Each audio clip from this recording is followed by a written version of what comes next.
I think I would describe the leadership program as a journey. Differentiating. I think it really is unique to leadership, unique to the AIM program, and it definitely is a special dynamic of people. Program in one word, I think it would be transformative. Transformative. Challenge. Have to be enlightening. I think Comprehensive. Entrepreneurial. Probably be progressive. Experience. Self-reflective.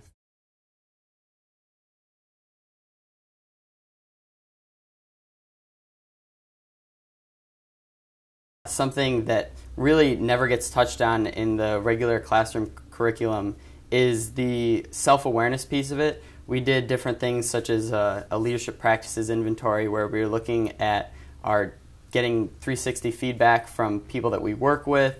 We were doing Strengths Quest, MBTI, and just that's something that when you learn about yourself, you really become a better leader and are able to interact with other people better. So when you when that's not part of the regular curriculum, that kind of gives you a kind of a competitive advantage. Self-awareness, and that's something you can't teach in a class, especially these leadership classes. I mean, I took when there were maybe 60 or 70 students there, and there are one-size-fits-all classes that try to teach leadership theory to the masses, basically. And BOLD is basically very individualized, very tailored programs to your needs, very flexible. For example, in team projects and classes, you only work with a group for maybe a few weeks and that's it. In BOLD, you get to see the evolution of yourself as a leader and the evolution of several other people over the course of more than 2 years. So you definitely get to see the group change. You definitely get to see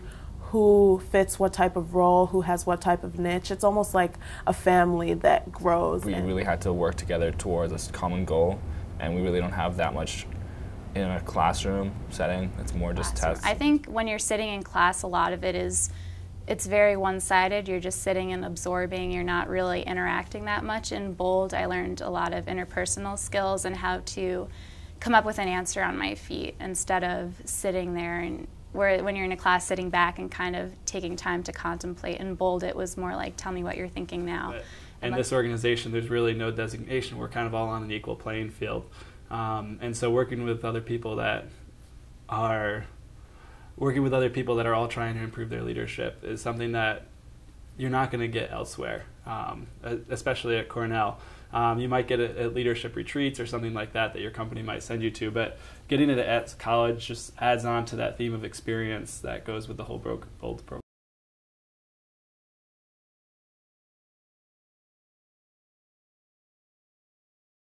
If you are in touch with your cultural identity, I feel that your confidence levels are higher, you're more positive, and you're ready to lead a group that you may or may not know. Because the more you know about yourself, the more you know about, you can share that with other people and communicate, well, the reason I'm doing this is because of X, not because I don't like you or not because I don't agree with you. So when you're able to communicate who you are and what you're doing, why you're doing what you're doing, it becomes a lot more effective in a group dynamic when people understand you because you understand yourself. The way you're brought up plays a huge impact subconsciously and consciously on how you do business, on how you live your life. I believe that it's important to know where you come from and who you are. And if you do not know those two things, then how are you able to lead others? I come from Korea. I came to the States about 10 years ago, so I've been here for a while, but that cultural root from Korea, it's very deeply rooted in me. That's how I'm raised. That's how I still interact with my family. The way that I was raised, I'm kind of risk averse, and I don't do things like outdoor activities and going camping and things like that. And BOLD has kind of allowed me to step outside of my comfort zone in that way.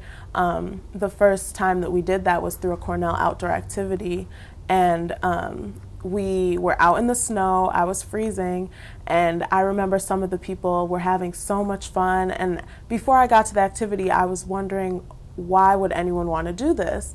But as we got into the activity and I heard people talk about how they were raised and how they had been on numerous trips like this, I began to understand why they were interested in what they were interested in. And I gained a greater appreciation. I come from a Mexican culture, I guess Mexican heritage, which is I would have to say, I mean, it's pretty warm, pretty open. I mean, ever since I was a child, you know, I used to read encyclopedias about different countries, and now all my best friends, or many of my best friends, are from different countries.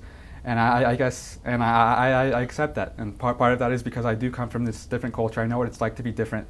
And having my cultural identity kind of stable allows me to be very consistent with people I interact with, because I feel like a leader needs to have that consistency when they talk to people, because I know like Cornell has a lot of smart people, and even work-wise there's a lot of smart people who can kind of pick out if you're being inconsistent with people. And I feel like having a strong cultural identity allows you to kind of have your fundamental base that you kind of base your leadership on, and having the understanding of who you are as a person, being able to say, hey, I'm here, these are the things I value, these are the things I value most, and kind of having those key things that you wouldn't give up.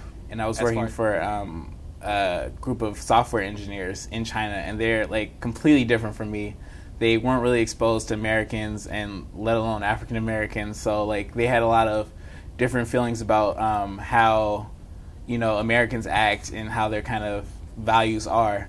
But the biggest thing was being able to kind of see where they were as far as their ideas, and kind of just trying to explain my history, and kind of explaining like how family was something I really valued. And then they were kind of able to relate, because they were saying how they valued family, and, you know, success wasn't everything. And to me, the best success is just having the family and being able to balance career with family. And they were along the same lines, and because of that, they were more willing to like hear my advice and more willing to kind of work with me, rather than saying, oh, here comes this like naive American who's just only based on his morals.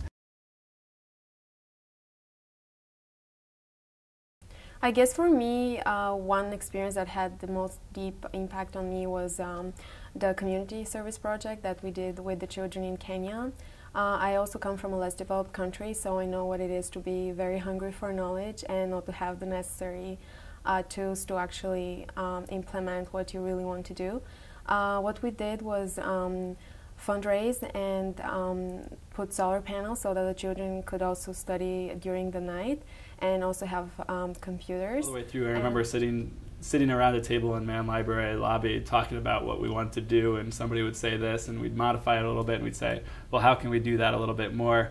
Or how can we get around this problem, and that sort of stuff. And it just developed and developed, and so it turned into a fundraiser being held in New York City, which was another major feat to plan. And then we had all this money, and then we got more funding from other places, and it just kind of had a snowball effect. And I think the reason it was so impactful was because the principal of the school actually came to Cornell to speak with us and meet with us, and he was so enthusiastic, so happy and excited for something as simple as energy and light that people in this country take for granted. So it was really powerful to be able to be part of something that was greater than ourselves. And being able to provide those solar panels to the Mbaka Primary School was really a rewarding experience to me, because I knew that it would change people's lives around the world. So in the BOLD program, what probably had the biggest impact on me was just about a month ago. It was the P20 conference, Power, Privilege, and Oppression.